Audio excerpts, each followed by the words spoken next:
দেখা যাচ্ছে আমাদের মধ্যে যদি কেউ আরবিতে কথা বলেছে তাকেও একভাবে অপরাধী চিহ্নিত করা হয়েছে।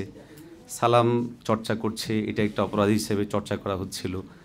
এবং বলা যায় এদেশ যখন অপরাধীদের রাজ্যে পরিণত হয়েছে তখন ওই সময়টায় নিরপরাধ অনেক ভাইদেরকে গ্রেফতার করে শতাধিক মামলা দেওয়ার মতো অনেক বিষয় এখানে জুড়েছে। ফলে আমাদের স্কুলে, কলেজে, ইউনিভার্সিটিতে বিভিন্ন জায়গাতেই ইসলাম চর্চা, ধর্মীয় চর্চা কিংবা নিজে মুসলিম এই বিষয়টা পরিচয় দেওয়াটাও আমাদের অনেক যুবক ভাইদের জন্য এক ধরনের পেরেশানিকর বিষয় হয়ে দাঁড়িয়েছিল।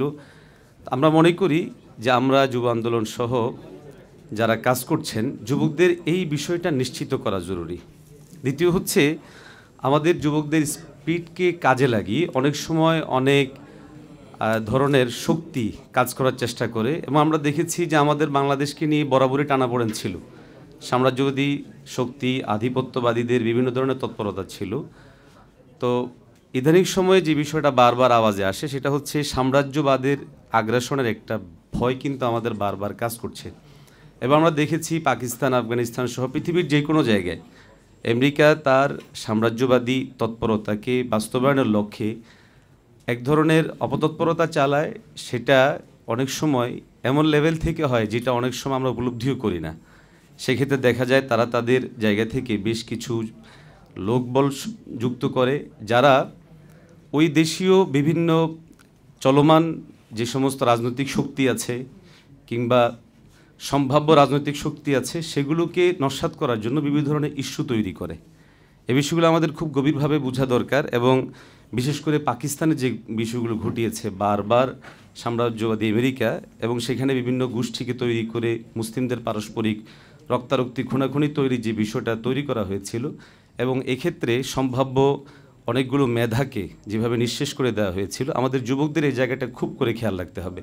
আমাদের স্পিডকে যেন অপজায়গায় কে ব্যবহার করতে না পারে, এই জায়গাটা আমরা আমাদের যুবকদের জানমালের নিরাপত্তার পাশাপাশি তাদের মেধার মূল্যায়নটা জন্য এবং তাদের মেধা যেন অন্যায় কোথাও ব্যবহার না হয় এটা আমাদের নিশ্চিত করা জরুরি। আরেকটা বিষয় যেটা আমি আমাদের আলোচনার বাহিরে গিয়ে বলবো সেটা হচ্ছে যুবকদের একটা বড় সমস্যা ভাই বেকারত্বের।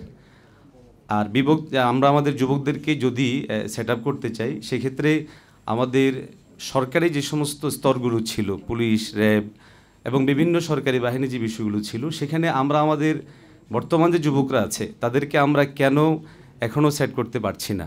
অথচ এটা আমাদের জন্য খুব জরুরি। আমাদের দেশকে স্থিতিশীল করতে, আগামীর কোনো সম্ভাব্য পুনঃবিপ্লবকে ঠেকাতে অথবা কোনো ধরনের সন্ত্রাসী কার্যক্রমকে ঠেকাতে ভিতর থেকে কোনো নতুনভাবে কোনো আন্দোলন যেন জাগতে না পারে, এই জন্য বিগত 15 বছরে ফেসিস্ট তার এই তৎপরতাকে প্রতিষ্ঠিত রাখার জন্য যে কাজগুলো করেছিল এর বড় একটা অংশ ছিল নিজেদের লোক। আমরা দেখেছি যে কাউকে সরকারি কোথাও নিয়োগ দিতে হলে তার বাবার ডাটা পর্যন্ত দেখা হয়েছে, দাদার ডাটা পর্যন্ত দেখা হয়েছে। অতএব এই সময়ের মধ্যে নিয়োগ পাওয়া বিভিন্ন সেক্টরে, চাই সেটা সরকারি হোক কিংবা বেসরকারি হোক, এই জায়গাগুলোতে যেন আমরা গ্রাম্য ভাষায় যেটা বলি যে ঝাঁকুনি দিয়ে করা, এভাবে করে আমাদের নতুন যারা তরুণরা এখনও বেকার আছে, যুবকরা বেকার আছে, আমি আপনাদের কাছে আশাবাদ ব্যক্ত করব তাদেরকে আপনারা এই জায়গাটায় এনে যারা সমস্যা জর্জরিত এবং অপরাধী তাদেরকে চিহ্নিত করে, হয়তো এটা একটু সময় নেবে কিন্তু আমাদের আওয়াজটা ওঠা উচিত যে বিগত 15 বছরে যারা অন্যায় নিপীড়ন চালিয়েছে, এবং এখন দেখা যাচ্ছে ব্যাপারটা এমন হচ্ছে যে নির্দিষ্ট একটা ঘটনা প্রকাশ পাচ্ছে এরপরে তাকে চিহ্নিত করা হচ্ছে যে উনি অপরাধী, ওনাকে বের করা হচ্ছে। ব্যাপারটা এমন না।